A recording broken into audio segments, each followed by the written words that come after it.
নমস্কার বন্ধুরা, ঝর্ণা cooking with village ফুডে সকলকে স্বাগত জানাই। আশা করি সকলেই খুব ভালো আছেন। আমি নতুন একটি রেসিপি নিয়ে আসছি, তালের বড়া। এই রেসিপিটি খেতে খুব সুন্দর আর দেখতেও খুব সুন্দর, ভিতরে নরম আর বাইরে মুচমুচে। এরকম একটি রেসিপি আজকে শেয়ার করব আপনাদের সঙ্গে। প্রথম থেকে শেষ পর্যন্ত ভিডিওটি দেখবেন, আশা করি আপনাদের ভালো লাগবে। এই রেসিপির জন্য কি কি নিয়েছি বলে দেব। এই রেসিপির জন্য নিয়েছি তাল। আমি একটি পাকা তাল নিয়েছি। এরপর আমি তালটাকে খোসা ছাড়িয়ে নেব। খুব সুন্দর খোসা ছাড়িয়ে নিয়েছি। আর দেখুন বন্ধুরা, তালটা খুব কালো কিন্তু খুব মিষ্টি হবে এই তাল। এইরকম তালই নিতে হবে। আমি তালটাকে ভালো করে ছাড়িয়ে নেব। উপরের যে কালো অংশটা আছে এই অংশগুলো আমি সব ছাড়িয়ে নেব। গোটা তালটাই আমার কালো খোসাগুলো ছাড়ানো হয়ে গেছে। এরপর আমি এই আঁটি নিয়ে হাত দিয়ে খুব ভালো করে ছাড়িয়ে নেব। এই আঁটির ভেতরে কিন্তু একটা মোটা অংশ থাকে, ওইটা ফেলে দিতে হবে। এরপর দু হাত দিয়ে ভালো করে আমি এই তালকে চটকে নেব। তাল একটু চটকে নিলে খুব সুন্দর তালের যে মাড় খুব সুন্দর বেরিয়ে যায়। তিনটাকে আমি চটকে নেব খুব সুন্দর করে। দেখুন বন্ধুরা, আমি যেভাবে দু হাত দিয়ে চটকে নিচ্ছি আপনারাও কিন্তু সেইভাবেই চটকে নেবেন। এরপর আমি রেখে দিলাম। এরপর এখানে আমি একটা ঝরা নিয়েছি। এই ঝরার মধ্যে আমি কিন্তু তালটা ছেনে নেব। আর ঝরার নিচে একটা থালা দিলাম। এই থালার উপরে কিন্তু এই ছড়াটা রাখতে হবে, থালা একটু যেন বেরিয়ে থাকে, না হলে এই তালের মাড় মাটিতে পড়ে যাবে। দেখুন বন্ধুরা, আমি আটিটা চটকে নেওয়ার ফলে খুব সুন্দর তালের যে মাড় নরম হয়ে গেছে আর খুব সহজেই তালটা ছেনে নেওয়া যাচ্ছে। এইরকমভাবেই আমি তাল ছেনে নেব। তালে তিনটে আঁটি কিংবা তিনটে বীজ বলে, অনেকে আঁটি বলে অনেকে বীজ বলে, তিনটেকেই কিন্তু আমি এইভাবে ছেনে নেব। খুব সহজেই কিন্তু ছেনে নেওয়া যাচ্ছে। দেখুন বন্ধুরা, খুব সহজেই কিন্তু আমার তাল ছানা হয়ে গেছে। আর আঁটিতে একটুও তাল নেই। একটা তাল থেকে কত তালের মাড় বেরিয়েছে। আর এই যে ঝরা উল্টো দিকে আছে, এটাকেও কিন্তু আমি হাত দিয়ে ছেনে নেব, নিয়ে এই থালার মধ্যে রেখে দেব। এরপর আমি এই তালের মাড় গরম করে নেব। তালের মাড় গরম করে নিয়ে যে কোনো খাবার করবেন তালের, দেখবেন খুব সুন্দর সুস্বাদু হবে। আমি এই একটা পাত্র নিয়েছি, এই পাত্রটায় কিন্তু আমি মুড়ি ভেজে নিই, তাই এই পাত্রটা খালি আছে, এর মধ্যেই আমি তাল গরম করে নেব। সব তাল আমি এই পাত্রর মধ্যে ঢেলে নিয়েছি। আর দেখুন, উনুনে জাল করে নেওয়ার পর এই তালের কালারটা কত সুন্দর হয়েছে। যে কোনো খাবার বানানোর জন্যে তাল কিন্তু একটু গরম করে নেবেন। এরপর নিয়েছি আমি এখানে এক বাটি সুজি।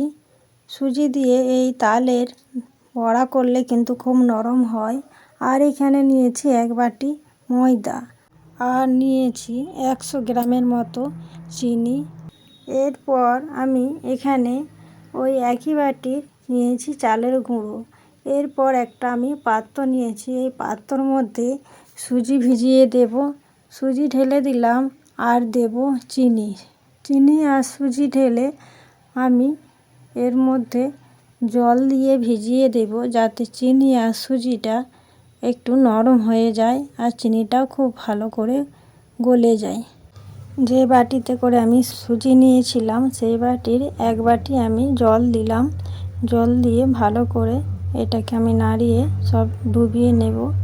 হাতের আঙুল দিয়ে ভালোভাবে সুজিগুলোকে আমি ডুবিয়ে দেব, যাতে ভালোভাবে জলের সঙ্গে ডুবে যায় আর ভিজে যায়। এরপর আমি এটা 10 মিনিটের মতো ঢাকা দিয়ে দেব। এরপর এদিকে আমি একটা গামলা নিয়েছি, গামলার মধ্যে নিয়ে নেব তাল গরম করে রাখা তালের মাড়। এটা কিন্তু খুব ঠান্ডা করে নিয়েছি, গরম নেই। এরকম গরম করে যে কোনো খাবারই বানাবেন, দেখবেন খুব সুস্বাদু লাগবে, খেতেও খুব মিষ্টি লাগবে।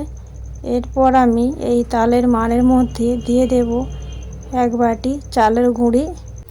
এরপর দেব এক বাটি ময়দা আর পরিমাণ মতো লবণ।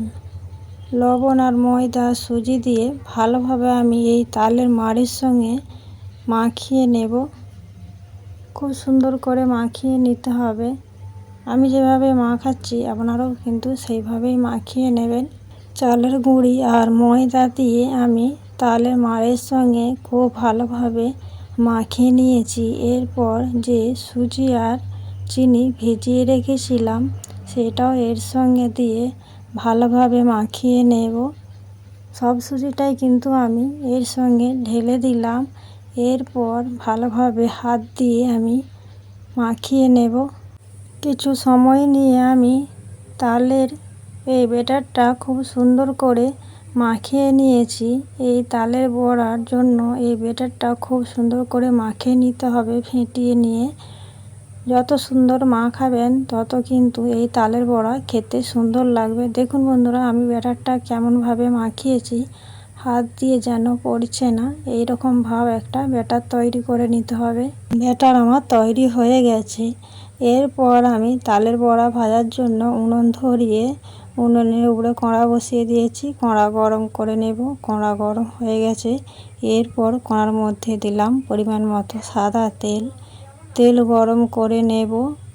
তেল গরম হয়ে গেছে। এরপর এই তেলের মধ্যে অল্প অল্প ব্যাটার নিয়ে তালের বড়ার আকার করে আমি এই গরম তেলের মধ্যে ছেড়ে দেব।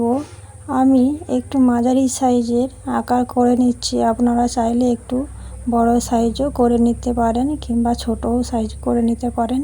এটা আপনাদের পছন্দ মতো করবেন। এই তেলের মধ্যে যতগুলো ধরে আমি ততগুলোই দিলাম। এরপর নিচের দিক হতে একটু সময় দেব। নিচের দিক হয়ে গেছে। এরপর উল্টে পাল্টে লাল করে ভেজে নেব। দেখুন বন্ধুরা, নাড়াচাড়া করতে করতে তালের বড়া কি সুন্দর এই তেলের মধ্যেই ভেসে গেছে আর খুব সুন্দর একটা গন্ধও বেরিয়েছে। লাল করে তালের বড়া ভাজা হয়ে গেছে। এরপর আমি এই ছাঁকনির সাহায্যে তুলে নেব। এই থালার মধ্যে আমি সব বড়া তুলে নিয়েছি। আবারও এই একই তেলের মধ্যে আমি অল্প অল্প ব্যাটার নিয়ে তেলের মধ্যে ছেড়ে দেব। যতগুলো ধরে আমি ততগুলোই দেব। এই তালের বড়া কিন্তু খুব হালকা আঁচেই ভেজে নিতে হবে। খুব জাল বাড়িয়ে দিলে উপরে রং হয়ে যাবে, ভিতরে কিন্তু কাঁচা রয়ে যেতে পারে। তাই আমি একটু সময় নিয়ে হালকা আঁচে এই তালের বড়া ভেজে নেব। কিছু সময় নিয়ে তালের বড়া আমি ভেজে নিয়েছি। এরপর তুলে নেব। তালের বড়া রেসিপি আমার তৈরি হয়ে গেছে।